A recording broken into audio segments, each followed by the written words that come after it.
কলটা ছেড়ে যখন আমরা দক্ষিণের দিকে নামছি, ডাচ বলল, আর্থার, এখন সময় হচ্ছে নতুন করে শুরু করার। আমি, ডাচ আর পুরো গ্যাং বেরিয়ে পড়লাম পাহাড় পেরিয়ে, সব বরফের স্মৃতি পেছনে ফেলে। ডাচের নতুন গন্তব্য, এক জায়গায় নাম হর্সশু ওভারলুক। ছোট্ট সবুজ উপত্যকা মাথায়, চারিপাশে গাছগাছালি, মাঝখানে একটা চূড়া, আর নিচে নদী। গ্যাং এসে পড়লো নতুনভাবে ঘাঁটি গাড়ার জন্য। ডাচ বলল, এখন একটু থেমে পরিকল্পনা করতে হবে। এখানে কিছুদিন থাকবো, কাজ করব, আর তারপর আগানো হবে। কিন্তু শান্তির মুখোশের আড়ালে লুকিয়েছিল এক উত্তপ্ত উত্তেজনা। কারণ পিঙ্কারস্টল আর কর্নওয়াল সবাই এখন আমাদের খুঁজছে। আমি প্রতিদিন ঘোড়ায় করে বের হতাম টহলের জন্য। একদিন নদীর ধারে হঠাৎ দেখি দুজন অচেনা লোক ক্যাম্পের দিকে নজর রাখছে। ওদের গায়ে ছিল লম্বা কোট আর হাতে একটা নোটপ্যাড। আমি কাছে যেতেই ওরা বলল, আমরা শুধু কয়েকটা প্রশ্ন করতে এসেছি। তোমাদের নেতার নাম ড্যাচ ভ্যান্ডার লিন্ডে, তাই তো? আমি বুঝলাম পিঙ্কারস্টন এসে গেছে। আমি তাড়াতাড়ি দ্রুত ডাচকে এই খবরটা দিই। ডাচ বলল, তারা এসেছে, তার মানে তারা আমাদের হুদিশ পেয়ে গেছে। অর্থাৎ আমাদের এখন শহরে গিয়ে কিছু পরিচিতি করতে হবে। এখন আরো কাজ আছে। সে থেকেই শুরু হলো এক আমাদের শহরমুখী অভিযান। ভ্যালেন্টাইন নামে ছোট্ট একটি শহর, যেখানে কাউবয়স, দর্জি, ডাক্তার, দোকান আর একটা বার আর সবই আছে। ডাচ বলল, এবার মানুষকে চেনো, শহর চেনো, আর সুযোগ তৈরি করো। আমি বেরিয়ে পড়লাম মিশনে, কখনো ডাক্তার বাঁচাতে, কখনো চোর ধরতে, আবার কখনো ধনী ব্যক্তির কাছ থেকে কর আদায় করতে। এই একটা ঘটনা আমার মনে কাঁপিয়ে দিচ্ছিল। ভ্যালেন্টাইন শহরের বাইরে এক মাঠে হঠাৎ শুনলাম একটা মেয়ের চিৎকার। কাছে যেতেই দেখলাম দুজন লোক জোর করে একটা মেয়েকে নিয়ে যাচ্ছে। গুলি চালিয়ে আমি তাদের থামালাম। মেয়েটি বলল, আমার নাম মেরি বেদ। তোমরা যদি আজকে ঠিক সময় না আসতে, তাহলে আমি অনেক বড় বিপদে পড়তাম। তোমাদেরকে অসংখ্য ধন্যবাদ জানাই। ডাচ শুনে বলল, এর জন্যই বলি, আমরা খারাপ কাজ করি ঠিকই, কিন্তু আমরা খারাপ মানুষ নই। আমরা নতুন জায়গা পেয়েছি ঠিকই, কিন্তু পেছনের ছায়া এখনো তাড়া করে বেড়াচ্ছে আমাদের। কারণ পিঙ্কারস্টন এখন আমাদের ঠিক পেছনে। আর ডাচ হয়তো বুঝতে পারছে না, সে যে আগুন জ্বালিয়েছে সেটা এত সহজে নেভার নয়।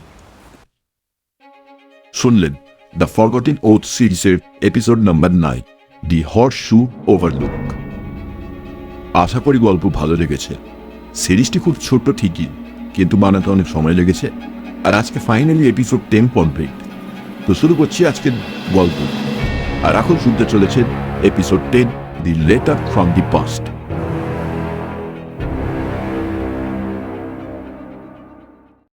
সন্ধেবেলায় ক্যাম্পে ফিরতেই স্যাডি আমাদের হাতে একটা চিঠি ধরিয়ে দিল। খামটা পুরনো রং, একটু হলুদ হয়ে গেছে। হাতে নিতেই আমি চিনতে পারলাম এই হাতের লেখা আমি চিনি, ম্যারি লিন্টন।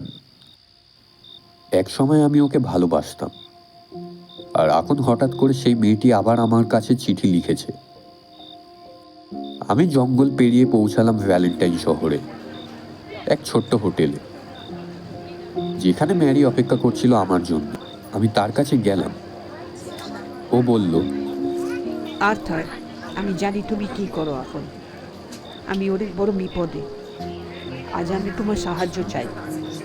আমার ভাই জ্যামি হঠাৎ হঠাৎ হঠাৎ কি ম্যারি? আমাকে সব খুলে বলো।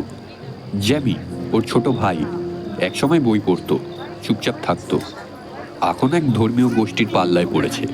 ম্যারি বলল, আমি জানি না, ওদের লোকেরা ওকে নিয়ে গেছে পাহাড়ের দিকে। তুমি ছাড়া ওকে কেউ বাঁচাতে পারবে না আর্থার। ম্যারি আমাকে এত আগ্রহের সাথে বলল। আমি প্রথমে সংকোচ করছিলাম, তারপরে ভাবলাম না, যাওয়া যাক। আমি চললাম পাহাড়ের ওপর ঘোড়া চড়ে। যখন পৌঁছালাম ওদের ক্যাম্পে, তখন রোদ পড়ে গেছে। ওখানে গিয়ে দেখি সাদা জামা পরা লোকেরা ধর্মগুলি আওড়াচ্ছে, কিছুই বুঝতে পারলাম না।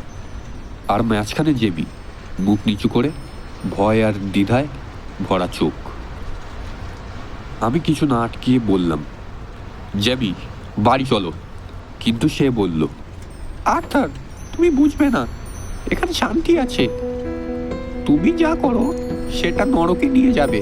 আমি রেগে গেলাম, যাবি, তুমি এইসব লোকের পাল্লায় পড়ে নিজের পরিবার ছেড়েছো। তখনই ওদের গুরুর লোকেরা গুলি চালাতে শুরু করলো। বাধ্য হয়ে তাড়াতাড়ি করে জ্যাবিকে তুলে নিয়ে ঘোড়ায় পালাতে শুরু করলাম। পেছনে গুলির শব্দ আর সামনে খাড়া পাহাড়ের ঢাল। জ্যাবি তখন বলল, আর্থার আমাকে গুলি করে ফেলো, আমি ফিরে যেতে চাই না। আমি বললাম, আমি তোমার বোনকে কথা দিয়েছি যে তোমাকে নিয়ে ফিরবই। অনেক কষ্টে তখন পৌঁছালাম।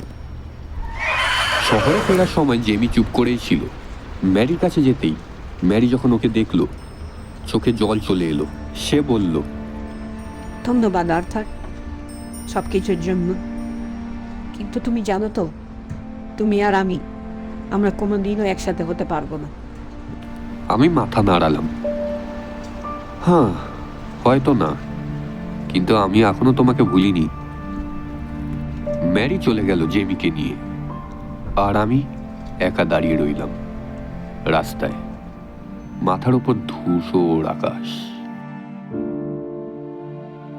আমার জীবন এখন গোলাগুলি, ডাকাতি আর পাপে ভরা। ম্যারি ছিল সেই আলো যেটা আমি একসময় ছেড়ে এসেছিলাম, আর আজ আবার হারালাম, এবার চিরতরের জন্য।